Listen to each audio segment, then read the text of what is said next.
Hola, soy Guillermo Glietti, investigador del CELAC, y el propósito de este video es conversar sobre el problema de la inflación en Argentina. La inflación es quizás el problema más importante que tenemos en Argentina, no tanto por los problemas económicos que genera la inflación, que son grandes y no quiero menospreciarlos, sino sobre todo por las consecuencias políticas que genera esa inflación. Siempre que hemos tenido inflaciones altas en Argentina, esas inflaciones altas sentaron las bases para que ganaran las elecciones gobiernos antipopulares e industricidas. Y eso terminó siempre agravando el problema. Veamos, fue la inflación de en torno al 80% anual que existía durante el gobierno de Isabel Martínez de Perón, la que explicó que asumiera en el Ministerio de Economía Celestino Rodrigo, que inició el gran proceso de la debacle argentina, digamos, a través de una devaluación que a lo largo del año llegó a sumar 180%. Eso afectó muchísimo los ingresos de los trabajadores y luego dio paso a que continuara Martínez de Hoz durante la dictadura con la misma política, y ese fue el primer salto importante hacia atrás en la escalera hacia el desarrollo de Argentina. También fue la hiperinflación de 1989-1990 la que abrió la puerta a las políticas más industricidas del tándem Menem-Cavallo. Otro gran salto hacia atrás durante 10 años, destruyendo empresas y desplazándolas hacia otros lados del mundo, como por ejemplo Brasil, que fue uno de los grandes beneficiados por los desplazamientos de nuestras empresas. Lo peor de estos dos periodos es que en esa época se instaló la idea de que Argentina no tenía capacidades para ser industrial. Si hubo algún periodo en que Argentina se subestimó, fue ese. A partir de ese momento empezó a ser algo común que todo el mundo dudara de nuestra capacidad para competir con el resto del mundo, y ese quizás fue un gran problema porque sin duda desalienta nuestras aspiraciones. Bueno, fíjense que también fue en 2015 la inflación superior al 25%, que del último año de gobierno de Cristina Fernández, la que dio pie a que ganara Mauricio Macri, otro presidente industricida, que su gobierno se caracterizó por grandes problemas, entre ellos una gran destrucción del aparato productivo, sobre todo de pequeñas y medianas empresas. Y nuevamente fue la inflación mayor al 200% del gobierno de Alberto Fernández y Massa en el Ministerio de Economía la que dio pie para que asumiera Javier Milei, que en muy poco tiempo está reproduciendo las mismas condiciones de la convertibilidad, o sea, destrozando otro gran salto hacia atrás en el aparato productivo. Sobre este tema me gustaría hacer una pequeña digresión, porque si hay algo que me molesta es esta hipocresía electoral. Fíjense que los últimos dos gobiernos, el de Macri y Milei, los últimos dos gobiernos, digamos, industricidas que tuvimos, se caracterizaron porque ganaron la campaña electoral prometiéndole al pueblo que iban a derrotar la inflación, que la inflación iba a desaparecer. Macri llegó a decir textualmente de que era lo más fácil que iba a tener que enfrentar en su gobierno. Básicamente le faltó decir que le iba a borrar de un plumazo. Y bueno, Milei proponía la dolarización, o sea que eliminar la inflación por completo. Y lo curioso a lo que yo le llamo la hipocresía electoral es que mientras ellos prometían bajar la inflación, por detrás hacían todo lo posible para agitar la inflación. Macri prometía una devaluación, tanto le prometía que muchos de los que terminaron siendo sus funcionarios del gobierno hicieron apuestas en el dólar futuro, es decir, que antes de ganar las elecciones, apostaron a que el dólar iba a ser devaluado, con lo cual, una vez que ya entraron al gobierno, cumplieron esas promesas, devaluaron y generaron pingües ganancias, enormes ganancias para los funcionarios que apostaron y sus amigos que apostaron en el dólar futuro. Y esto sin duda terminó agitando la inflación, porque si en el mismo momento que vos estás diciendo que vas a parar la inflación cuando seas gobierno, pero antes de ser gobierno lo único que haces es prometer que vas a devaluar, pues lo que sucede es que esa devaluación se adelanta. Y fue por eso que el gobierno de Cristina Fernández salió a intervenir vendiendo dólares a futuro para tratar de frenar esa escalada productiva. Pero bueno, no sirvió de nada porque eso fue utilizado como una apuesta financiera para ellos. Pero sin duda eso tiene efectos inflacionarios. ¿Por qué? Porque si vos prometés una devaluación, todo el mundo se trata de pasar a dólares y por lo tanto desprenderse de los pesos, y esto provoca inflación. Milei hizo exactamente lo mismo. Milei básicamente lo que decía era que iba a acabar con la inflación gracias a la dolarización. Llegó a decir que que él nunca colocaría dinero en activos nominados en pesos, llegó a decir que el peso era una mierda, un papel de mierda, literalmente, disculpen que habla así, con lo cual no hacía más que de nuevo agitar a la gente para que, al público, digamos, para que compren divisas, para que compren dólares o se desprendan de los activos en pesos, y eso termina agitando la inflación de nuevo. Es decir, que ganaron las elecciones prometiendo la inflación, mientras que por otro lado la alentaban, y a eso le damos hipocresía electoral, y me parece que es algo muy pernicioso para un país. ¿Por qué? Esto no pasa en otros países, ¿no? Yo no conozco en un Brasil, un México, si alguien hace promesas de este tipo, pues va a ser defenestrado por los medios especializados en economía y también por los no especializados. ¿Por qué? Y porque atenta contra un bien común, que es la estabilidad económica. De hecho, uno podría hacer una analogía. Hay algo que tenemos en la sociedad que procuramos, que es la paz social. Y aquellos que atentan contra la paz social son acusados, por ejemplo, de sedición. Es un delito tipificado y podés ir preso por eso. Y la analogía que quiero hacer es que hay algo que le llamamos estabilidad económica, que deberíamos defenderla, incluso legalmente, tipificando delitos para quienes atentan contra ella, porque bueno, afectarla genera tanto daño como afectar la paz social. Lamentablemente en Argentina nadie se ha metido preso por estas conductas antisociales, como afectar la paz social alentando la especulación o destrozando el valor del peso. Y sin embargo sí sí demandaron, mejor dicho, sí hicieron demandas, por ejemplo la demanda del dólar futuro contra Cristina Fernández, Alejandro Banol y el gobernador Kicillof, por vender dólares a futuro, que era precisamente una moneda para tratar de estabilizar la economía, una medida para estabilizar la economía. Bueno, así que llama la atención de que haya sido penalizado, digamos, legalmente y socialmente quienes trataron de defender la estabilidad económica y no quienes trataron de atentar contra ella. Bueno, pero el motivo de esta charla no es conversar sobre cuáles son las consecuencias políticas de la inflación, sino sobre el problema de la inflación argentina, básicamente sus causas y sus consecuencias. Así que, en primer lugar, vamos a señalar esto. Es un fenómeno complejo. No es sencillo hablar de la inflación por más que alguno pretenda simplificarlo. Y no es sencillo porque, para hacer una analogía con la medicina, digamos, la inflación es una especie es como la fiebre. Es un síntoma que puede ser causado por un montón de problemas. Un montón de infecciones, de problemas en el organismo humano pueden causar fiebre, y un montón de problemas en el organismo social pueden causar la inflación. Y cuando hablamos de inflación argentina, la teoría dominante, la que promovió las políticas más industricidas del país, por ejemplo, la de Celestino Rodrigo, Martínez de Oz, Menem, Cavallo, Macri y ahora Milei, es la teoría monetaria del dinero, o los monetaristas. ¿Qué significa esa teoría? Es la causa de la inflación más popular, porque básicamente la definen, es la que proponen los medios más hegemónicos y la escuela predominante en el pensamiento económico. Bueno, básicamente esta teoría dice que la inflación es un fenómeno monetario. ¿Qué significa esto? Que si la cantidad de dinero aumenta y la cantidad de bienes no aumenta, pues va a haber inflación. Y esto sí, es así, es obvio, es una verdad de perogrullo, una tontería, digamos, porque es inevitable. Si la oferta de bienes no aumenta y aumenta la cantidad de dinero, sí va a haber inflación, y ha habido periodos en la economía argentina donde ha habido inflación monetarista, inflación monetaria. Pero bueno, veamos por qué desde mi perspectiva y la de muchos autores no necesariamente es un fenómeno monetario. ¿Por qué? Porque para que la inflación se produzca cuando hay aumentos de la cantidad de dinero, una condición sine qua non es que la cantidad de bienes permanezca también fija, que no crezca. Es decir, que la economía esté cerca del pleno empleo de los recursos.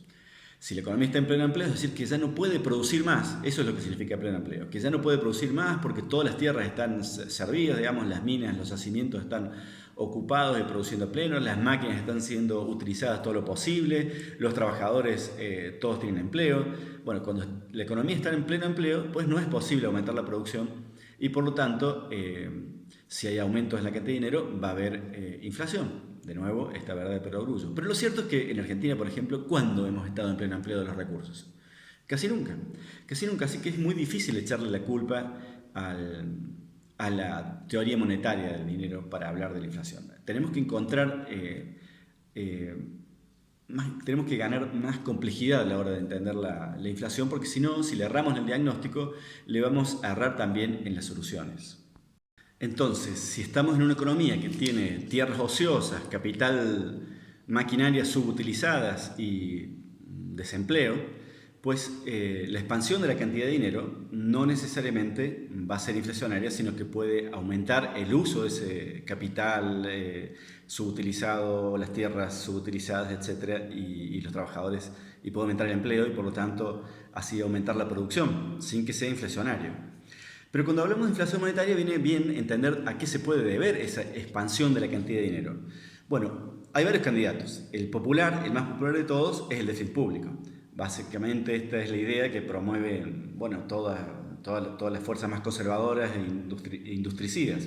Es el déficit público, es decir, que el Estado gasta más de lo que le ingresa y por lo tanto recurre a la maquinita, imprime dinero para financiar aquello que no puede financiar con la recaudación tributaria y por lo tanto crea así un dinero que no es absorbido por el mercado, que no es demandado por el mercado y eso es inflacionario. Otra de las razones puede ser el crédito bancario. Si los bancos expanden, cambian su conducta y empiezan a otorgar más créditos, por ejemplo, multiplicar más el dinero, se dice técnicamente, si aumenta el multiplicador del dinero bancario, pues eso también puede ser un factor que explique el aumento de la cantidad de dinero y por lo tanto puede ser un elemento inflacionario. Y hay otros motivos que tienen que ver con los ingresos de divisas. Uno de ellos es, por ejemplo, si un país de golpe empieza a recibir mucho dinero prestado del exterior, al recibir mucho dinero prestado del exterior, ese dinero se transforma en el mercado interno en pesos, que va a dirigirse a la compra de bienes, insumos, capital o lo que sea, y termina siendo inflacionario. Es una nueva expansión de la cantidad de dinero. Otro ingreso de divisas que también puede expandir la cantidad de dinero es las inversiones extranjeras. Si hay un boom, digamos, de inversiones extranjeras, esas inversiones extranjeras se van a traducir en el mercado interno en mayor gasto, mayor cantidad de salarios, mayor cantidad de empleo, mayor demanda de bienes y servicios y por lo tanto puede ser inflacionario.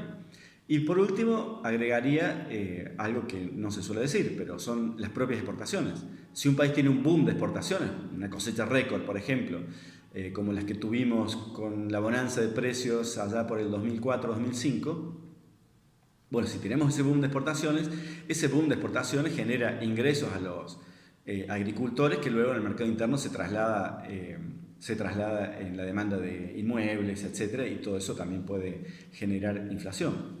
Bueno, todos estos motivos expanden la cantidad de dinero y pueden ser inflacionarios de nuevo si la economía está en el pleno empleo, o sea, si no puede aumentar su oferta productiva. Bueno, como es obvio, en Argentina rara vez hemos estado, como hemos dicho, hemos estado en pleno empleo. Por lo tanto, ¿por qué tenemos inflación en Argentina? ¿A qué se debe? Creo que es momento de aumentar la complejidad. Y otro motivo por el cual tenemos que aumentar la complejidad es porque, como vamos a mostrar en una tabla a continuación, digamos, hay muchos casos de muchos países que tienen déficit fiscal, o sea, que expanden la cantidad de dinero, y sin embargo, utilizan la maquinita y sin embargo no son países inflacionarios, entre los cuales están los países latinoamericanos como Brasil. Así que basta un caso para que demostremos de que hay una inflación, que no hay inflación cuando hay expansión de la cantidad de dinero, para demostrar que esa no necesariamente es la teoría que se aplica, que tenemos que aplicar. Tenemos que mejorar entonces nuestro entendimiento de las causas de la inflación y por lo tanto vamos a hacerlo. Y uno de los principales candidatos es la estructura productiva, el oligopolio o el monopolio. En un país pequeño como Argentina, o pequeño o mediano como Argentina, pues es normal que haya una estructura productiva, una estructura de comercialización o de distribución, donde haya pocos oferentes y por lo tanto es un país caracterizado por una estructura productiva poco competitiva, donde las empresas grandes tienen poder de mercado y capacidad para fijar sus precios y trasladar los costos a precios. Esta es, a mi criterio, la principal fuente de inflación en un país como en nuestro país. Y aquí me gustaría hacer una digresión, porque para el enfoque neoclásico, para aquellos industricidas, los que resaltan la inflación monetaria el motivo monetario de la inflación, este motivo no existe. Veamos incluso que el Fondo Monetario Internacional como consecuencia de la inflación que surgió tras la pandemia. En la pandemia de 2020 generó grandes problemas inflacionarios que sucedieron en todo el mundo, como consecuencia del quiebre, del corte de las cadenas de suministros, como consecuencia de la guerra entre Ucrania y Rusia. Como consecuencia de estos elementos hubo un fenómeno de inflación global. Y el Fondo Monetario Internacional sacó un informe muy interesante donde muestra que el 50% o casi el 50% de la inflación europea se debía a, y aquí lo digo porque me llama mucho la atención, lo destaco, a la codicia de las empresas. Sí, inventó un nuevo nombre para ponerle una nueva causa de inflación, la codicia. Cosa que me parece un verdadero disparate porque está errándole en el foco. ¿Por qué? En primer lugar, porque las empresas es natural que tengan codicia, deben tener codicia. Dentro del marco de lo que permite la ley, el objetivo de las empresas es ganar dinero. Y si no sucede así, y por ejemplo empiezan a hacer obras de caridad con todos sus beneficios, si un gerente hace eso, rápidamente el directorio va a cambiar el gerente y va a poner un gerente que cumpla la misión de ganar dinero, es decir, que tenga codicia. Es decir, la moral de las empresas es ganar dinero, es decir, tener codicia. Siempre dentro del marco de la ley, es decir, que es la ley la que le impone a las empresas cuál es a través del marco regulatorio, cuál es la moral que tienen que tener. Las obliga, por ejemplo, a no acaparar bienes, las obliga a, en algunos casos, si son empresas grandes, a poner jardines de infantes para sus trabajadores, a poner otras regulaciones, como por ejemplo contratar un porcentaje de mujeres, contratar trabajadores con minusvalías, etc. Esa moral se le impone el Estado a través de la regulación, pero dentro de esa moral tienen que tener toda la codicia posible. Por eso echarle la culpa a la codicia de la inflación es como acusar a las inundaciones, acusar a la lluvia de las inundaciones, es algo que no conduce a nada. Y vemos por qué, porque en realidad lo que está atrás de esa inflación de la codicia, como dice el fondo, es en realidad la estructura monopólica de los mercados. Sí, porque si no hubiera estructura monopólica de las empresas, de los mercados, estas empresas no podrían poner precios más altos y por tanto no podría haber inflación de la codicia. O sea, que lo que está atrás de la inflación de la codicia, que es el nuevo nombre favorito del Fondo Monetario Internacional, no es nada más que la estructura monopólica de los mercados. Vamos a mostrar una tabla donde está este informe del Fondo Monetario Internacional. Bueno, entre otras muchas causas de esta fiebre de la inflación, una de las favoritas por el pensamiento más de derechas, el pensamiento más neoclásico, es la inflación salarial. La inflación salarial les gusta mucho porque tiene el culpable con un rostro y apellido, que son los sindicalistas. Son los trabajadores que son ambiciosos, utilizan su poder de negociación y fijan salarios más altos de lo que les corresponde, y por lo tanto las empresas que son las víctimas tienen aumentos de costos, y estos aumentos de costos impactan en todas las cadenas productivas. Recordemos que el salario es un bien, es un servicio que afecta transversalmente a todos los sectores. Si hay aumentos salariales, afecta a todos los sectores, y por lo tanto, cuando hay aumentos salariales, todos los sectores se ven afectados. Esto es lo que llamamos inflación salarial. Sobre esto vale la pena decir que es otra tontería de la escuela neoclásica, porque básicamente están pensando, lo siguiente, por un lado, la economía neoclásica dice esto, que la inflación salarial es una importante fuente de la inflación. Pero también dicen que el principal perjudicado por la inflación son los trabajadores. ¿Por qué? Porque ellos son los que no tienen, porque sus ingresos están más perjudicados por la inflación que los ingresos, por ejemplo, de un capitalista, que su valorización no es tan afectada, el capital no es tan afectado por la inflación como el salario. Básicamente porque un capitalista puede colocar, por ejemplo, su dinero en lugar de en pesos, lo puede colocar en activos que se ajusten con el dólar, por ejemplo, o lo coloca en inmuebles que se revalorizan con la inflación, o en stock de equipos, de stock de bienes transables, de mercaderías que se actualizan, que no se devalorizan tanto como el peso, como el salario, nominado en pesos. Bueno, entonces lo que llama la atención es que a la vez que dicen que el culpable de la inflación son los trabajadores pretendiendo mayores salarios, dicen que también son los principales perjudicados, lo cual coloca a los pobres trabajadores en una situación en una disyuntiva. Tienen que elegir qué son: o son unos estúpidos que piden salarios mayores para después recibir menores, o son masoquistas que les gusta flagelarse, pidiendo mayores salarios. Bueno, eh, pero aquí sería interesante decir de que sí tienen algo de razón. Hay un tipo de inflación salarial que es interesante destacar. Pero de nuevo, no tiene nada que ver con los argumentos que ellos exponen. No es este fenómeno de inflación de costos provocado por los aumentos de salario. Veamos cuál es el fenómeno de inflación salarial. Bueno, básicamente, por ejemplo, cuando en un país aumentan los salarios, cualquiera sea el motivo, por poder de negociación o básicamente un gobierno progresista que decide aumentar los salarios mínimos, o bueno, sea lo que suceda, y aumentan los salarios, cuando aumentan los salarios, ¿qué pasa? Si tenemos una estructura productiva de comercialización y de distribución muy concentrada, pues las empresas van a poder apropiarse de una mayor parte del excedente de esa sociedad, de toda la torta que genera la sociedad, gracias a que tiene ese poder de mercado. Es decir que si aumentan los salarios, lo que van a poder hacer esas empresas es ejercer su poder de mercado, aumentar los precios y así tiene una ganancia extraordinaria. Esto es muy interesante para señalarlo. ¿Por qué? Porque si estamos en un país que decide, con un gobierno que decide tomar medidas o con unos sindicatos que deciden tomar medidas para aumentar los salarios gracias a lo que sea, su poder de negociación, pues tienen que precautelar esta situación de parte de las empresas. Si las empresas tienen la capacidad esta capacidad, este poder de mercado, pues tiene sentido hacer estos aumentos salariales siempre y cuando precautelen y eviten que estos salarios se trasladen a precios, porque si no, no van a conseguir lo que esperaban. Hay otra causa que me gustaría señalar porque es algo muy típico de la Argentina, que es la inflación por evasión.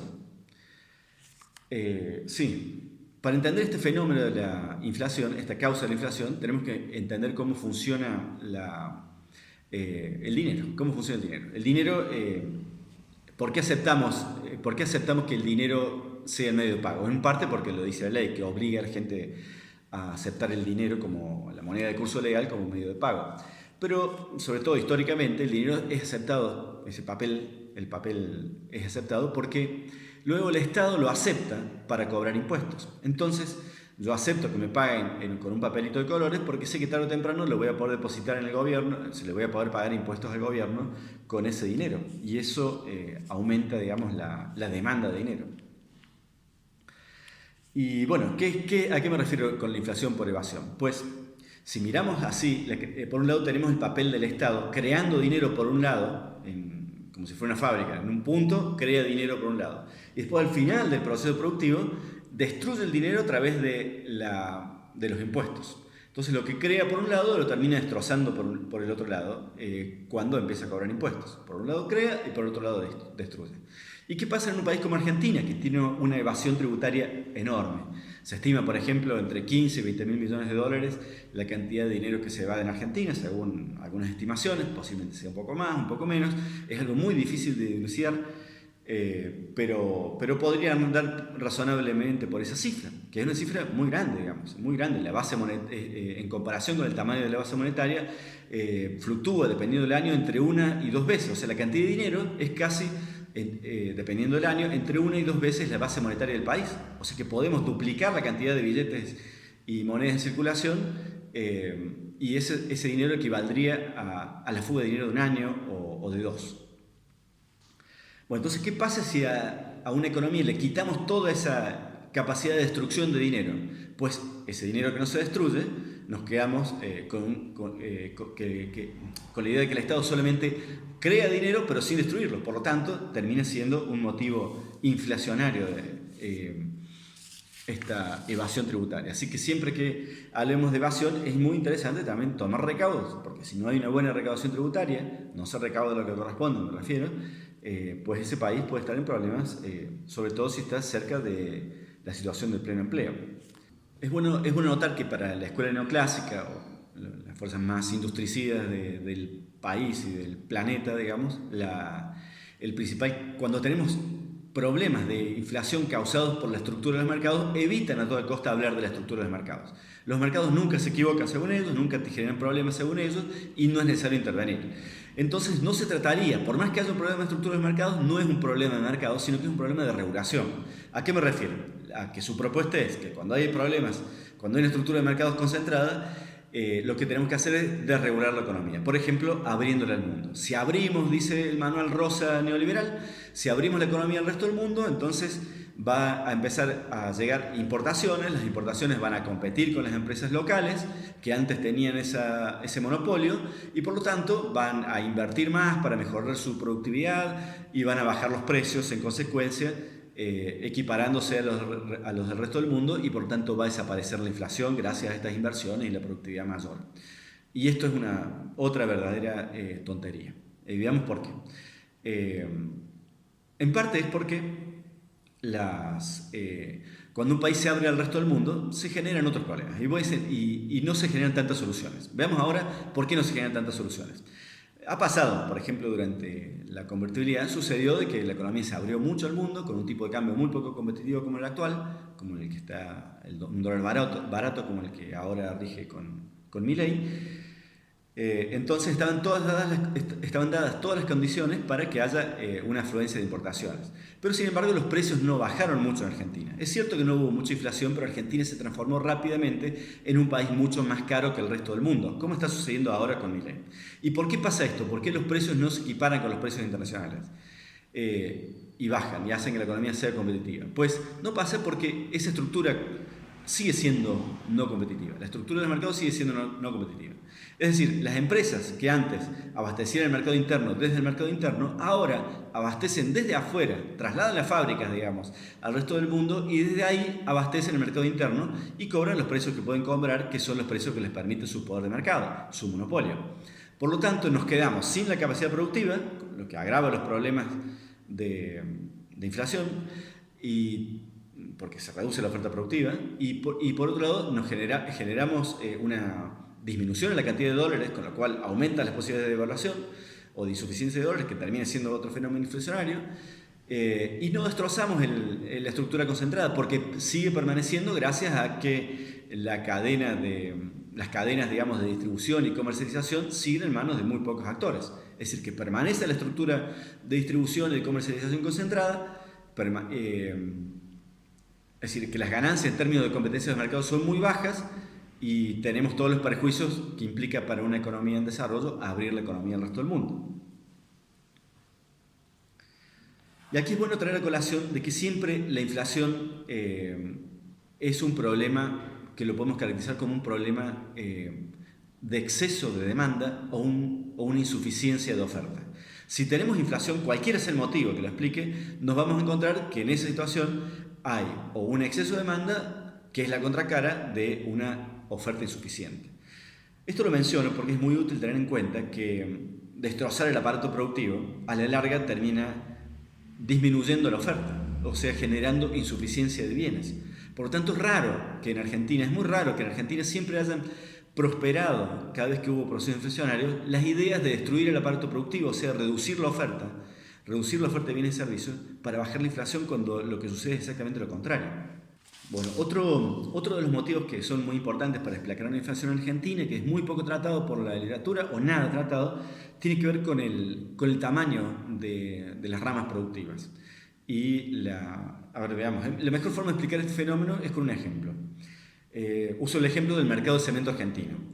Si por el tamaño que tiene el mercado de cemento argentino, con unas 2 plantas industriales, fabricantes, digamos, de cementos en la escala técnica óptima, es decir, produzco la mejor planta, la más robotizada, con los mejores obreros, la gente más instruida, en todas las mejores condiciones, las instalo en Argentina. Con 2 plantas abastecemos el mercado total de cemento.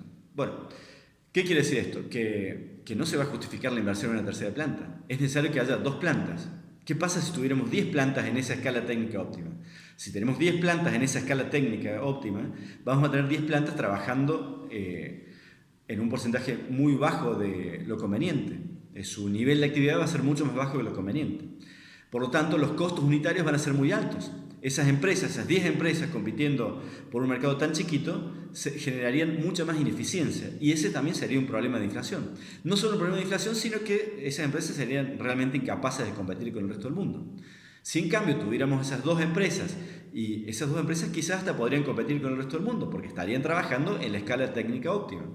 Y por lo tanto, Este es uno de los elementos determinantes, porque en una economía de tamaño medio o pequeño como Argentina, casi todas las ramas productivas están caracterizadas de esta forma. Es decir, a diferencia de México y Brasil, que son los otros dos países latinoamericanos que tienen la ambición de industrializarse, nosotros tenemos un tamaño mucho más pequeño. En Argentina, con 2 plantas de cemento, nos basta. En México deben hacer falta 20, en Brasil 30. No sabría decirlo ahora con exactitud, pero sin duda es un número mucho mayor. Entonces hace falta que en estos países la demanda crezca un poquito para que ya se justifique una nueva inversión o para que ya se justifique que una nueva empresa entre al mercado. Y por lo tanto, esas empresas van a ser esos mercados van a ser más competitivos y las empresas más eficientes. En Argentina necesitaríamos que el mercado local crezca un 50% para justificar una nueva inversión. Y hasta que no se justifique, ¿qué va a pasar? Esas 2 empresas que tengan las plantas en la escala técnica óptima van a trabajar en unas condiciones de monopolio. Bueno, entonces, ¿qué sucede? En Argentina, como la mayoría de los mercados se caracterizan por la existencia de 1 o 2 empresas, como Molinos, Arcor, como la Serenísima y Sancor en el sector lácteo, como son muy pocas las empresas en cada sector, siempre van a estar caracterizadas por la existencia de poder de mercado. Pero este poder de mercado no se debe tanto al hecho de que sean empresas monopólicas, sino a que son sectores donde no es conveniente que haya muchas empresas, porque si hubiera muchas empresas sería muy ineficaz, muy ineficiente para el aparato productivo y seríamos muy costosos frente al resto del mundo. ¿Qué significa esto? Es muy parecido a la situación de los monopolios naturales. El monopolio natural son los sectores de la actividad económica donde es natural que exista un monopolio. Por ejemplo, el gas y la luz eléctrica. Sería muy contraproducente que haya 10 empresas pasando en tu vereda los tubos de gas para competir casa por casa y ver qué empresa se queda con la provisión de servicio a cada casa. Eso sería sería necesario cavar 10 veces 10 túneles para pasar los caños, sería muy ineficaz. Y por lo tanto los costos aumentarían muchísimo. Lo mismo sucede con la luz eléctrica. No sería nada bueno que haya 10 empresas tendiendo el cable de la luz en la puerta de tu vereda, cuando lo puede hacer una sola a un costo 10 veces inferior. Por lo tanto, en estos sectores es natural que haya una sola empresa proveyendo servicios. Por eso se llaman monopolios naturales. Cuando existen monopolios naturales hay pocas soluciones posibles, pero básicamente o lo hace el Estado a través de una empresa pública que no tiene fin de lucro, y entonces va a ofrecer los precios aceptables. El único costo ahí sería que pueda haber ineficiencias por el manejo público y no privado, si las hubiera, ¿no? Y por el contrario, otra solución es que lo realicen en los servicios las empresas privadas, pero que no puedan ejercer el subproducto del monopolio que tienen, que es el monopolio. ¿Y cómo no ejercen eso? A través de la regulación. Es decir, aceptamos que la eficiencia de que haya una sola empresa proveyendo de servicios o bienes ese monopolio natural, pero controlamos el subproducto indeseado que es el monopolio del poder de mercado que tiene y por lo tanto controlamos los precios, los regulamos, garantizándoles una ganancia adecuada y justa y evitando que cobren cualquier cosa. Bueno, por último, otra de las causas muy particulares de Argentina que explican la inflación es nuestra estructura exportadora. Nuestras exportaciones básicamente son, además de algunas pocas manufacturas de origen agropecuario e industrial, son básicamente exportaciones de productos primarios. Es decir, unas exportaciones que dependen del tamaño geográfico de nuestra pampa húmeda, de nuestros yacimientos, de minerales y petróleo. Es decir, que son exportaciones cuyo crecimiento se da a saltos discretos, no son crecimientos continuos, porque está limitada nuevamente por el tamaño de la pampa húmeda y el tamaño del suelo disponible para estas explotaciones.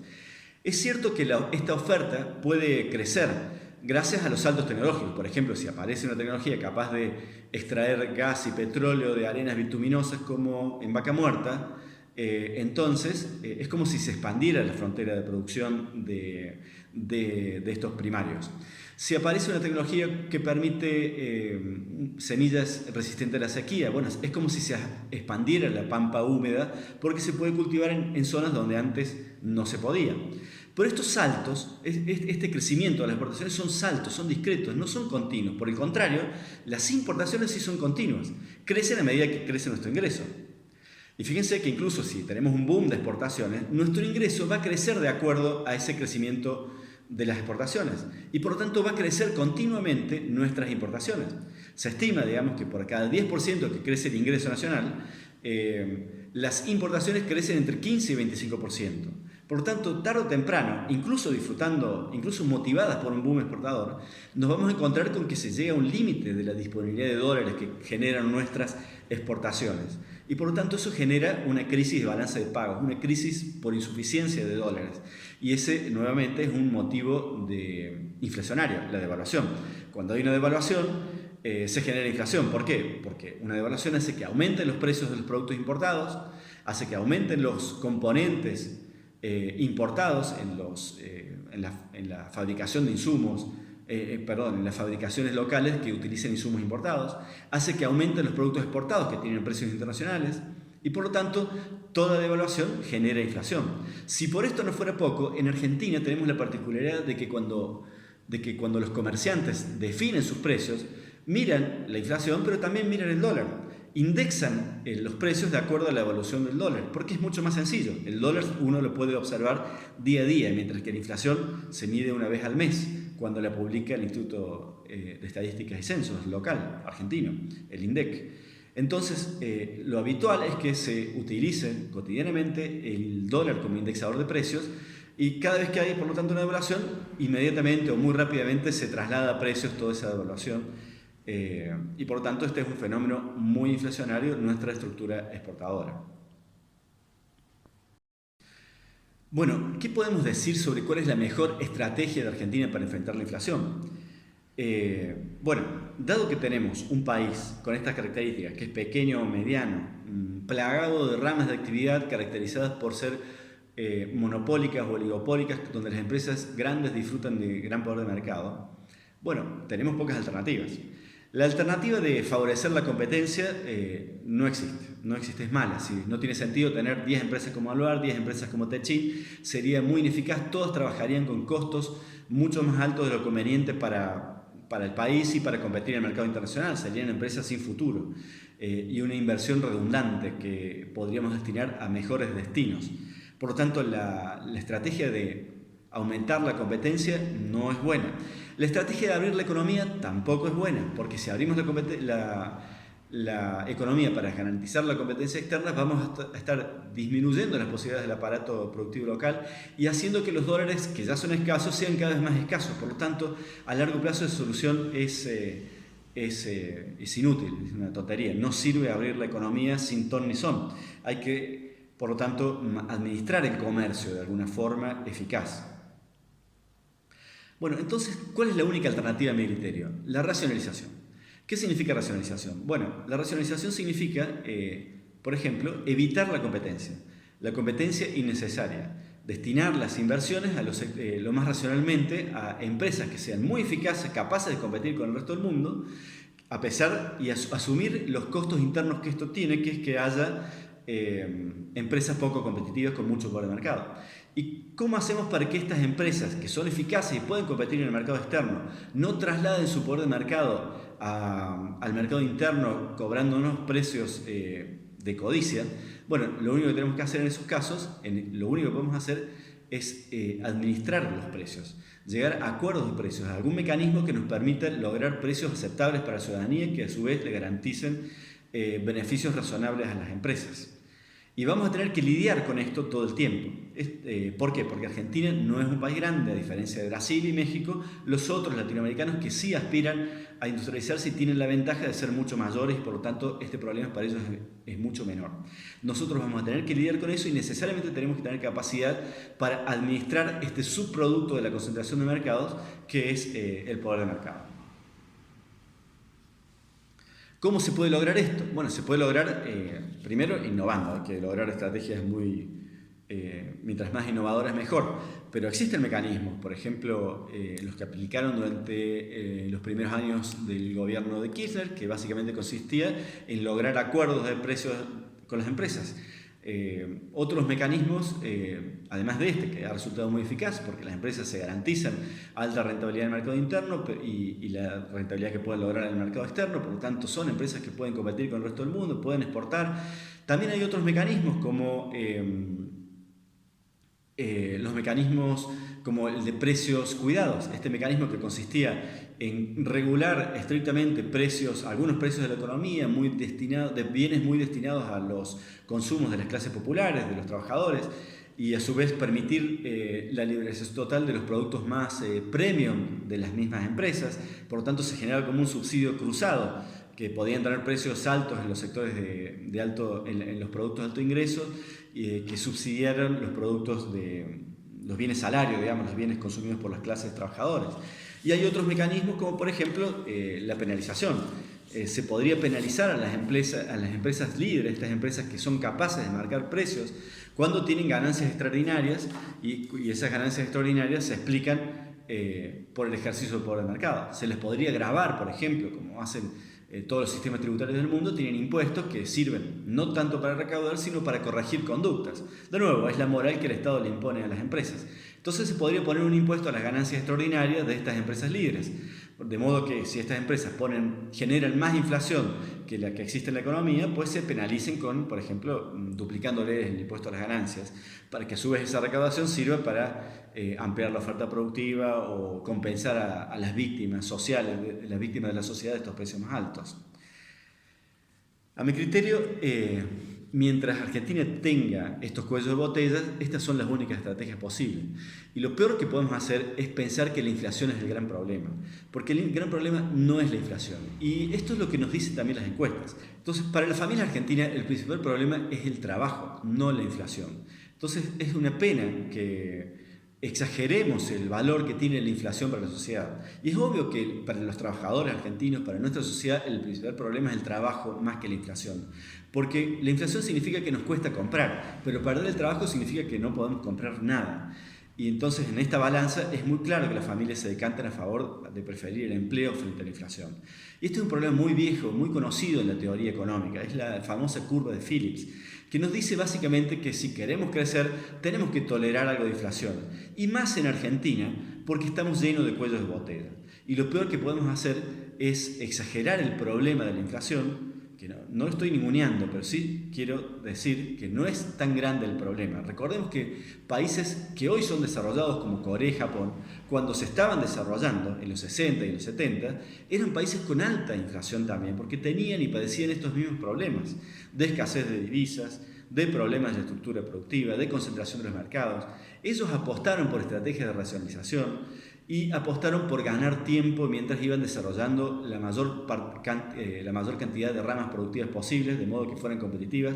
Y una vez que una rama productiva es competitiva, ahí ya sí es posible abrir la economía, porque ya tenemos al sector industrial compitiendo con el resto del mundo y exportando, por tanto estabilizamos nuestras exportaciones. Así que en definitiva, por aquí van los tiros y me parece que exagerar, como hacen los economistas, el problema de la inflación, generando con esto las consecuencias políticas de elegir partidos políticos, de encumbrar partidos políticos antiindustrialistas en nuestros gobiernos, pues es el peor desarrollo que podemos tener y lo estamos padeciendo desde que toda esta historia de decadencia empezó allá por 1935 con Celestino Rodríguez. Bueno, muchísimas gracias a todos, espero que esto les haya interesado y quedo abierto a cualquier debate, duda o cuestionamiento que me deseen realizar. Muchas gracias.